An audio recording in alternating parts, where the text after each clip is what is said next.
Welcome अनि स्वागत छ। हामीसँग चाहिँ यहाँ खसीको मासु र भात ड्याम अब चाहिँ हाम्रो सुरु भइसकेको छ गाइस। लास्ट चाहिँ क्लोजिङ टाइममा होइन हाम्रो स्टाफहरू त्यसपछि लिएर यता हाम्रो चाहिँ भान्सारे एक दिनका छोडेर बस्नु भएको छ यहाँ चाहिँ होइन गाइस।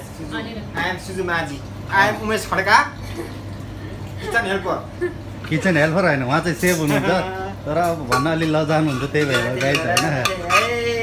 यस्तै होइन गाइस, हाम्रो सेफहरूको पारा नै अलि बेग्रै छ क्या गाइस होइन। हाम्रो त्यस्तो छ हजुर, कुकर चाहिँ अलिक डढेका हुनाले है हामी चाहिँ कालो कुकर, मान्छे पनि कालै छौँ, कुकर पनि कालै, टक्क घिउ हालेर पकाएको चामलको भात एकदम एकदम है त गाइस।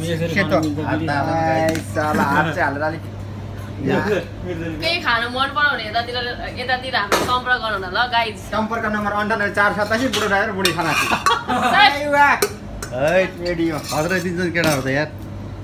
मलाई कुन थाल होला नि हजुर? जुन समाते भात अलि मलाई कम गर्दै पनि हुन्छ गाइस है। जुनै खाए पनि हुन्छ ल। हेर्नु मेरो खाना चाहिँ यस्तो छ हैन, यस्तो छ एकदम स्पेशल। रहने भाइ हो।